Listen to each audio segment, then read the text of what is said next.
Hi, pals. Welcome to the One for the Road podcast. I'm Craig and I'm hosting solo this week.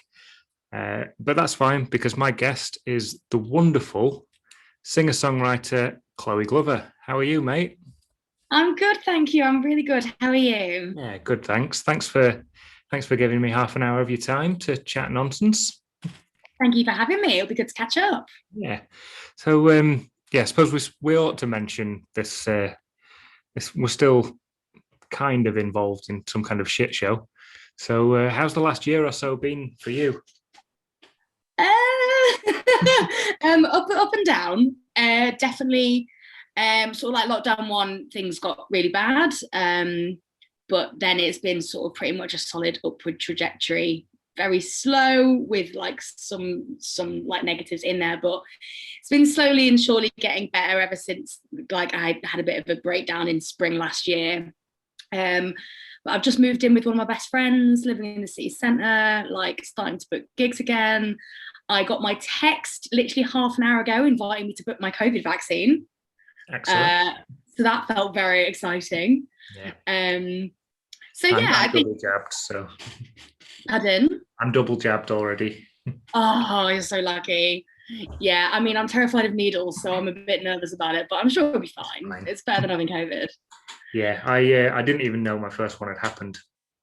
Really? Okay, that's reassuring. Yeah, I looked away and was just like, right, just I'm a bit sort of funny about this. And she was like, okay. I was like, what do you mean, okay? She's like, it's done. Like, oh.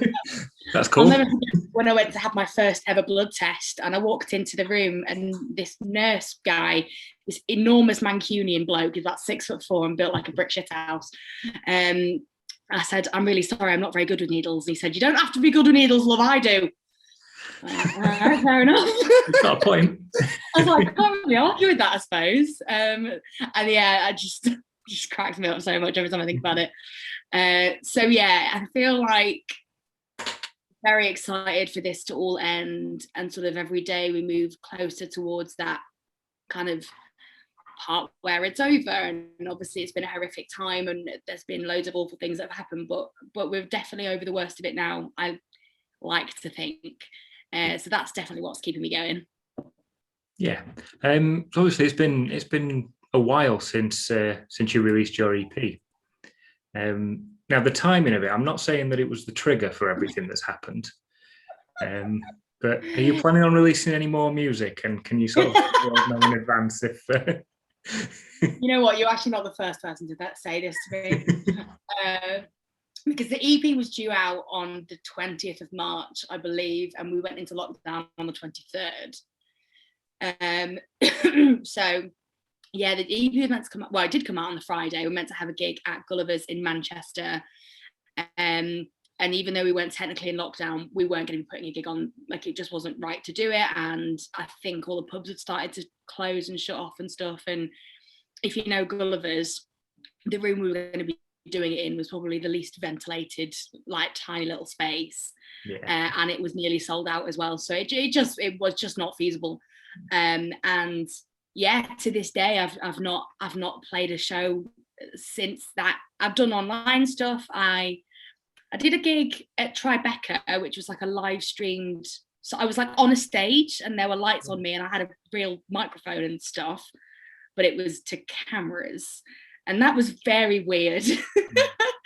Because normally if you do a live stream, you can sort of see people in the comments and you can interact with people and stuff like that. But obviously you can't see any of that. You're just on a stage and you're thinking, oh my God, I'm hoping this is going down well because I've got no idea. So yeah, that was a bit of a tangent. But yes, I've not been able to do any sort of real gigs, if you like, since everything kicked off. But I'm very ready to do that. I'm really excited to get back on stage. Yeah, are you glad to see the back of the live streams? Because I don't know, for me, they started to wear a bit thin quite quickly. Yeah, I mean, I think it's different question depending on if you're asking me as an audience member or as a performer. But as a performer, yeah, very much got sick of them very quickly. Like, the novelty was great.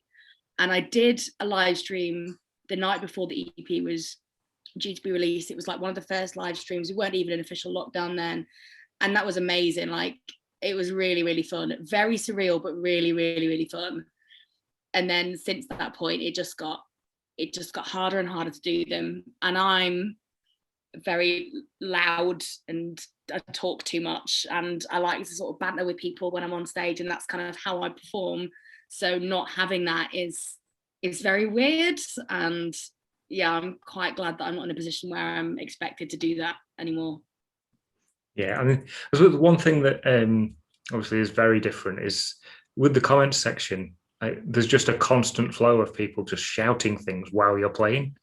I'm hopeful that attitude doesn't carry over into into like the real world. I'm hoping that it won't. I mean, I think in the scene that you and I are in, people are very respectful, and people like go to gigs to listen to music and to have a chat.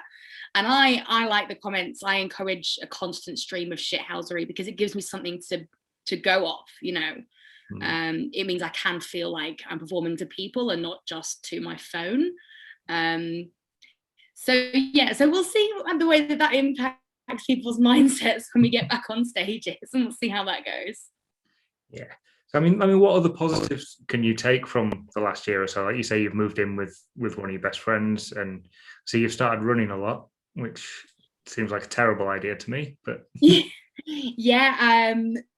So I've got really, really into running. I've literally just run 10K this afternoon, and so I started running because like I mentioned briefly before, I had a bit of a breakdown last spring, and I needed to get some. People call them healthy coping mechanisms. I'm not sure I had any before this. So I picked up running, and I decided to enter the Manchester 10K and run for Mind, because I picked up running for my mental health, and it just seemed to make sense to come full circle and do that. Absolutely. And now I've raised, I think I'm on £875 for Mind, and the race in September, so I'm hoping to hit £1,000. That would feel like a really nice thing to have done. And yeah, I just think, you're kind of forced to stop and take stock. You can't, you can't really date, you can't really go out and see people, you can't like travel. So you're kind of forced to stop and think, okay, where am I at in my life, and what do I want to do next? And thinking about stuff like career progression and stuff with music, trying to write music, finding it really hard to write music. But instead of thinking I just need to write something because I've got a gig in a month, I'm thinking, actually, if I can't write right now, that's fine. I can stop, I can take that time, figure out why it is that I can't write music at the moment, and take that step back. And then that means that when I am in a position to write music, I'm coming at it from a much stronger perspective. And I feel like, I think when you had the chat with Jake from Sunliner, he was saying a very similar thing. It's very rare that musicians get afforded a year to just practice and learn and write and things like that. And I think it's been tempting to see it as a negative thing, because I love to be on stage. But there are definitely positives to it as well. Yeah, absolutely. So has it been just a complete creative void then, musically, then, for you? It's been really hard, because I just didn't want to write songs about being really, really depressed in lockdown. Because that, to be very blunt about it, that is what happened. I had a very, very, very hard time, and I write a lot about mental health, but I don't want to make it a big misery fest. I like to write songs that are more kind of angry or passionate or positive about things getting better and things like that. And I could see no way out at that time. But I have been writing recently. So when the Sarah Everard case happened in London, I got very, very angry about gender-based violence. And I having not been able to write a song for like 8 months, I wrote a song called Blood on Your Hands, and I wrote it in about 20 minutes. Because I was like, this is something that I feel very strongly about. This is something I want to write about. I'm going to write about it. Done. And I think it's just shown me that kind of can't really force the process. It will come when there's something that I want to talk about. Yeah. And I think that's so it's been quiet on the writing front, but not a complete void. Yeah. But, we are on the verge of getting something like normal life back now. So Can't wait. hopefully there'll be more things to inspire you, like not bad things as well. It's not. Yeah. Yeah, I'm just As great looking it is that you've seeing been inspired to people. write a song, it's not exactly something that you want to happen to inspire you. No, of course not. No, but Um, I mean, this is the thing. Like, I've started making plans to see people, started making plans to gig again, and I can't wait. And yeah, it's tempting to look at it all from a very negative perspective, but I'm trying not to do that, and seeing the positives and the fact that we're coming out of this is a massive positive. yeah. So what have you got booked in gigs wise? So this is a bit awkward because I don't know how much of it I'm actually allowed to talk about because stuff hasn't been announced yet. But I've got a few things that are happening over the summer. And then I've obviously got the Festival of the Absolute Century, which is One for the Road in York. I'm very, very excited about that. I had such a great time doing it. Not last year. Last year didn't count. When was the last time you did it? So yeah, the year before.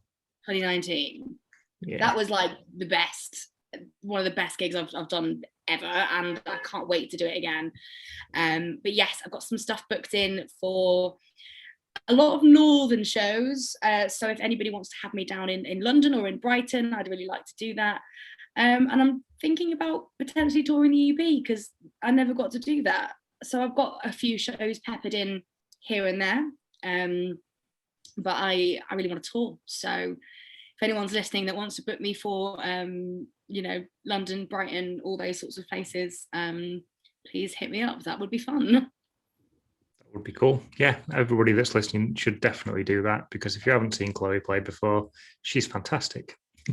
Oh, thanks. Yeah, I asked to come on this podcast because I was like, I'm booking gigs again. And then after you asked me if I'd like to do it, I was like, I actually don't know how much I'm allowed to talk about. But there are things happening. That is the one thing I can say. It's just, details will be announced via all my social media platforms. Yeah. Well, going back to One for the Road Festival, I'm just going to do a little plug because, well, it's great for a start. I've put a lot of time and effort into it, but what's not announced yet as we're talking, but by the time this goes out, it will be. There's been 2 bands added. So on the Friday night, we have got Sunliner because Yay! Jake's wonderful. Well, they're all wonderful people. Yeah, and on the Saturday night, we've now got Drones. Oh, nice. Very, very excellent. That's very cool. That's very, very cool. I'm very excited. Although last year you asked me if I was anything I wanted to drink, and I said whiskey. And then I went upstairs and found out that every performer had asked for whiskey, and therefore you had like a box of whiskey. There was whiskey. I found this like Welsh whiskey that I'd never had before and drank so much of it. And the next day, I'd left my phone charger in the Fulford Arms. So me and a few friends went back to the Fulford to pick it up. And then we were like, shall we just have a drink? And then I just stayed in the Fulford for like 4 hours, playing the Untitled Goose Game on my friend's Switch, taking the piss out of hard work.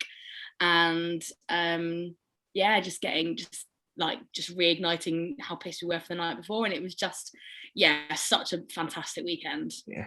Well, yeah, I heard these stories from people about going back on the Sunday and just ending up drinking in the Fulford, which is why I added the 3rd day this year. Yes, which I'm really, really glad about. Slightly worried about the lack of sleep and lack of voice I'm going to have by the time I get on stage, but that's I suppose that is one difficulty of playing day 3. Yeah, it's something I try and avoid because I don't know if you've ever seen me play 2000 Trees before. I've never been to 2000 Trees. Oh, you'd love it. I know I would. Good. Yeah, it's great. So I usually play one of the like late night sets, sort of like midnight, 1 o'clock in the morning, whatever. But I spend so much time like at the main stage screaming like along to all these bands and drinking warm beers and smoking cigarettes that by the time I get on stage there's nothing left, nothing comes out. And it's become a running joke now that there's no way I could ever do a proper set at Trees because I just never have any voice. But I like to think it's endearing and not indicative of my complete lack of professionalism. Yeah. Were you booked for a proper set last year? Or did I imagine that? That was at Manchester Punk Festival. Oh, right. Yes. So I've been trying to get on MPF for like years, and the year that I got booked to do it, the world ended, and I was just like, yeah, it's on the floor. But we did get down to London and do a show at the Signature Brewery there for International Women's Day. So I did like a mini MPF with the MPF crew, and we brewed a beer and we did music, and then we got a minibus back to Manchester at like 2 a.m, and it was not a good time on that minibus. But yeah, that was like an MPF light, so that was nice. That was something. Yeah. Yeah, it's a couple of years since anybody's been to MPF, but the year before, I think it was the year that Lightyear headlined was the last time I went. Yeah, it is a great festival. It's so good. And what I love about MPF as well is like that it's so inclusive. Like you see all these punk festivals. I mean, I'm not going to name any of the big ones in case I get in trouble, but so many of them are just hundreds of white men, and it almost becomes a running joke where, you know, you see these lineup posters and there's just there's so little diversity on it. And MPF are like the living proof that you can book a fucking really good festival in this genre of music and you can make it really diverse, really inclusive. And I think, yeah, every time people are like, oh, well, you can't blame this big festival, I'm like, because there's there's no musicians that are diverse in that field. I'm like, are you actually on glue? Because that's not, like, especially if you look at the big festivals with these massive budgets, I'm like, there's no excuse. If MPF can do it, these other huge festivals that go on for like 5 days in the countryside, they can definitely do it. Yeah, I think a lot of people, they just sort of focus on the headliners when they say, like, you can't do it. Like, Slam Dunk can't get Paramore. Fair enough, but nobody's questioning, like, nobody is sort of insisting that it's the headliner that's diverse. Like, there are so many great bands that could go on any of the other stages. Mm-hmm. Right. Exactly, and it's so frustrating when you see, I mean, you've said it, so I'm just going to parrot what you said, but Slam Dunk is like the worst offender. Like, their lineups are, it's almost, it's like they're actively trying not to make it diverse. It's so appalling in that respect. And you just think, but it can be done, and you're just not trying.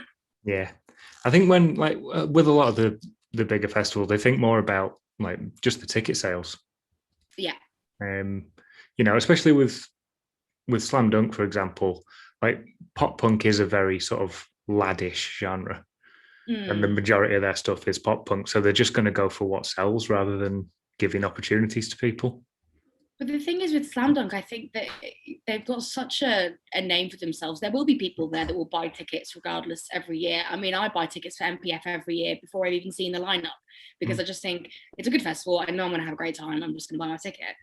And there will be people like that for Slam Dunk. So if they did make it more diverse, you could be giving platforms to fantastic musicians. You could be doing such a great thing within the scene and the industry itself. And they just want to do it. And you just think, just take that risk, because you've got the reputation behind you to make that risk. So why don't you utilize that? Yeah, it's like the last Slam Dunk. I think they played back to back. It was the Bomb Pops and the Interrupters, which was cool, but that was on the Punk in Drublic stage, which they basically got given as a package. So we can't even take credit for that one. No. I just want to bang my head against the wall, but what are you going to do? Yeah. But anyway, obviously, it's great chatting over Zoom and everything, but conversations like this are much better in the pub, aren't they? Yes, and I can't wait to talk with you again, Craig. Yeah. So if we're gonna pick this conversation up and transport it to a pub of your choice, where are you taking us? Okay, I've thought about this. I'm going to cheat. Is that okay? Is that allowed? Yeah. I'm taking you to a pub that is actually not a pub anymore. It's closed down. I know where we're going. I was gonna say Gulliver's in Manchester, and then I listened to the Arms and Hearts podcast, and they said Gulliver's in Manchester. So I was like, right, I can't do that one. So it's got to be the Monarch in London. 100%. The amount of fantastic memories I've got there, the venue itself is awesome. I've played there, I've been to gigs there, I've gotten really drunk and eating their mac and cheese bites there. It's just one of those venues that you can't be it, and I'm heartbroken that it's gone. But yes, if that's allowed, I'd like to take this So, I mean, on. what is it about the Monarch? I mean, is it the building, the space, or is it more about the community that surrounds it? You know, could that just exist elsewhere? I don't know. The thing is with the Monarch is that it was so massively ingrained into the whole like big Frank Turner fandom of like back in the day. And I've got a fantastic Didn't group of Jay friends. run it for a while? Yeah, so when Yeah. I played there, Jay like gave me an invoice to sign, and I was like, "But your beans on toast? Like, this is really weird.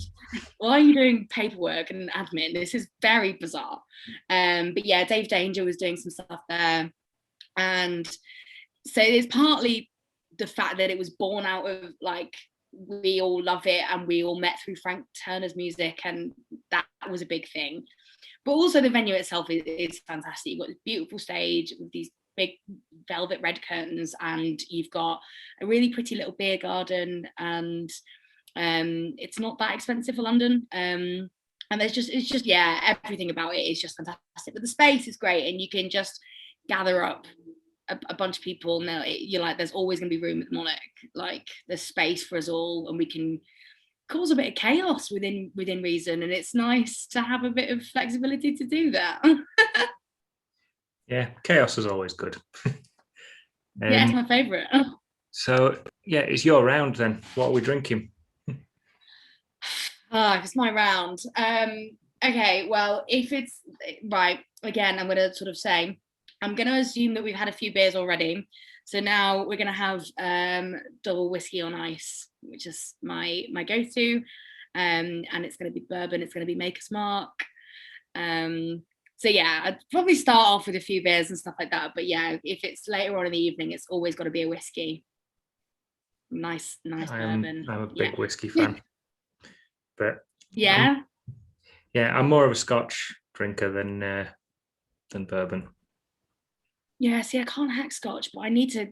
I'm not actually drinking at the moment because my just trying to do some like sort of self-care stuff, and I'm off the booze for a bit. But yeah, I've got a massive bottle of Maker's Mark in the kitchen that I'm like, right, when I get back to drinking, I'm definitely gonna get my hands on that. Because yeah, it's my favorite. But yeah, I should get into Scotch really. I think that's another thing that's a positive to come out of the last year or so. Like so many people that I know have like reevaluated their relationship with alcohol. Yeah, I mean, I definitely was using it as a bit of a coping mechanism, and I've replaced that. Well, I'm trying to replace it with things like running and eating nice vegan food and just generally looking after myself. And yeah, like the amount of panic attacks I'm having has gone way down, and I just feel more positive. So I'm a big party girl. I'm always the first one at the bar, and I always will be, whether I'm drinking alcohol or not.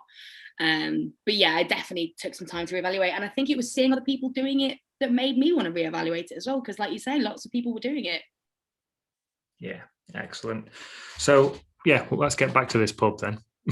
On that topic. Okay. Yeah. Mentally, I'm in the Monarch right now. I'm having a great time. So I don't know whether the Monarch had a jukebox. I don't think many places do have jukeboxes these days. But if you were putting a quid in the jukebox and you were choosing 5 songs to put on, what are we listening to? Okay, we're starting with After the Party by the Menzingers. Because it's not only a fantastic song, but like that's gonna get everyone like everyone's gonna be singing along in the garden, and I can picture it now, and it's a great atmosphere, and that's great. Gotta then go for one of my all-time favorite songs, which is Edge of 17 by Stevie Nicks, because she's my absolute icon, and that is, you can't argue with that song. Like no one hears that song and thinks, I don't like this. Like it's, you know what I mean? It's just a fucking brilliant song. Then what are we going for? Oh, we're going to put on, I made a list, but I've left it in the other room, so I'm trying to do this off the top of my head. It's better that then way. We're going to listen to Revenge by Fresh.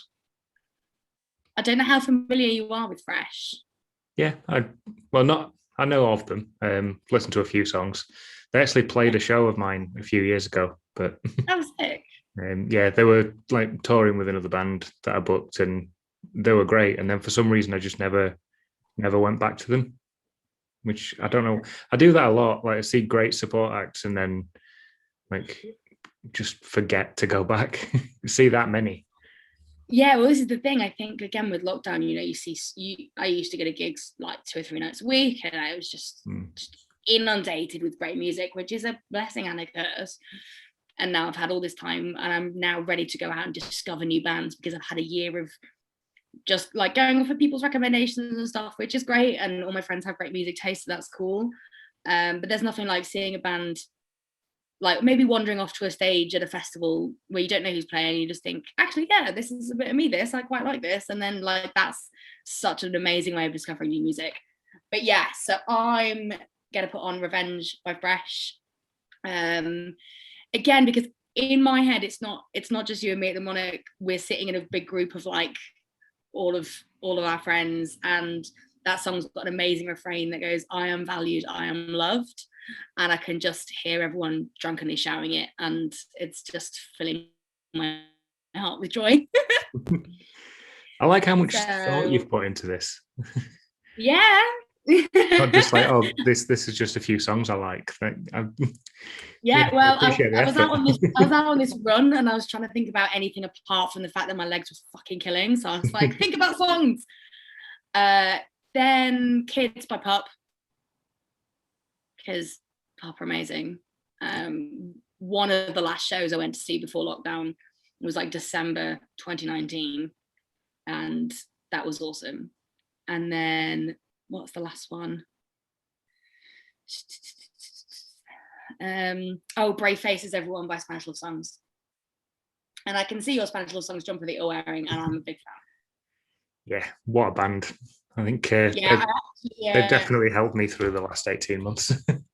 Well, I went on a podcast recently called the Feel Good Album Club with Cameron Sinclair Harris, and I talked for it's about like your favorite album, and we dissected that album, and just went through it track by track, talked about why it's such a seminal piece of music. I think it, for me, it's one of my all-time favorite records, and yeah, if you want to check that out, then yeah, do, because it was I'll really definitely good. Go and have a listen.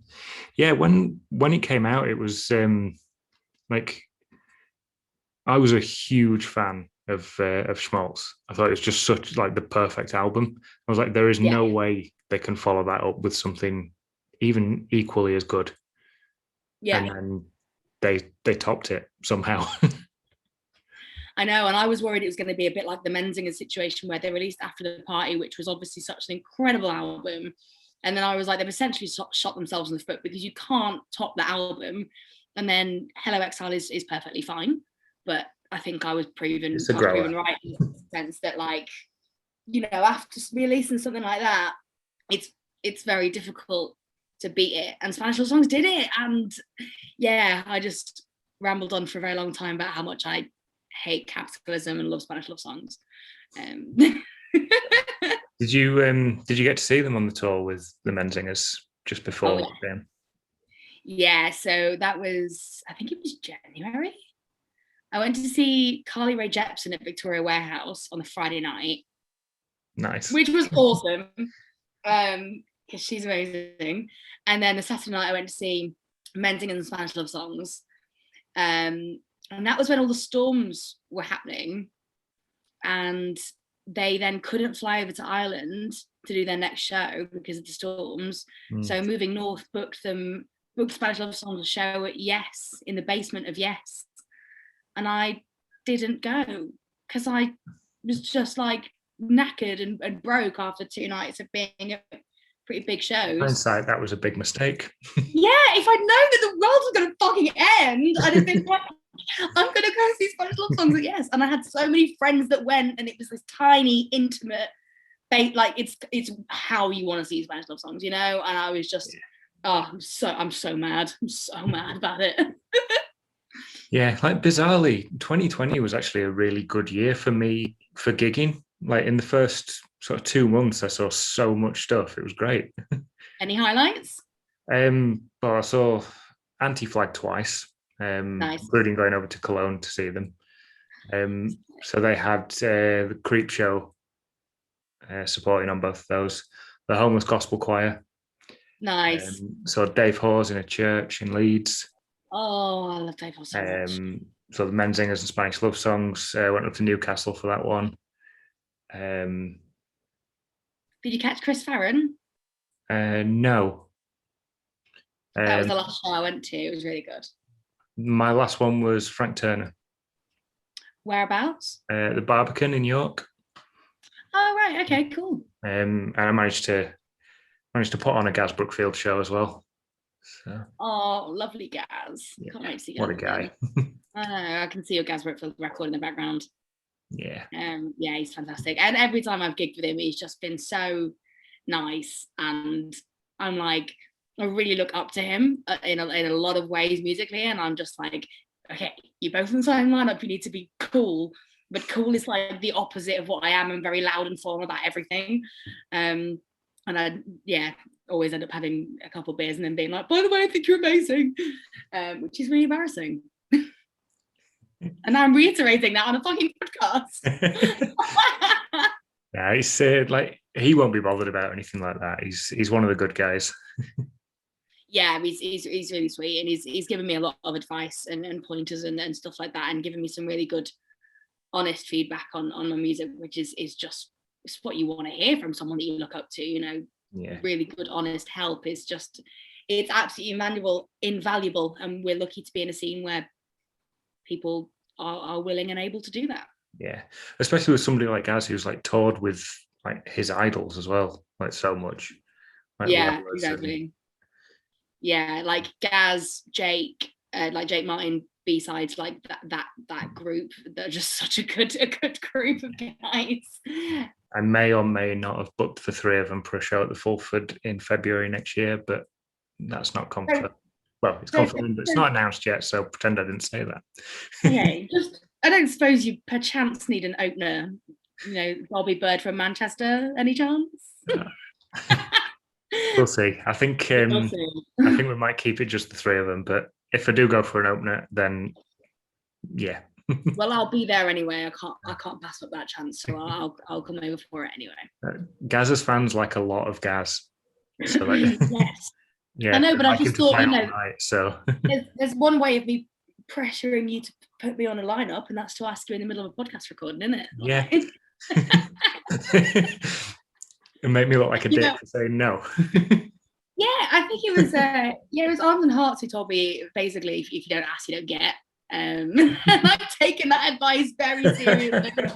They were just like, yeah, there's no harm in asking. So I'm now that person that sends really gobby, like, if I see a potential opportunity on Twitter, I'm like straight in the DMs, like, hi, I really want to do some music. I'm very loud and annoying. Please have me, thanks. So far so good. It's paying off. Excellent. So just before we finish off then, have you got anything else that you want to add? Anything else that you've not mentioned that you want to promote or just say? Like I say, I'm very annoying in the sense that I don't think I'm allowed to actually talk about the specifics of the gigs that I have lined up. But find me on Facebook, Twitter, Instagram. It's Chloe Glover Music on all of them. And there will be announcements coming soon, especially if you're based in the Midlands or Manchester, those sorts of areas. I will be doing some music, and I'm very, very excited to get back and do it. And we're going to have a great time. Excellent. So, yeah. Right. Well, thanks for your time, and thanks everybody for listening. Like and subscribe and follow and do whatever you do with podcasts. I don't know what people do with podcasts, but all right, I'll see you for a beer soon. Sounds good.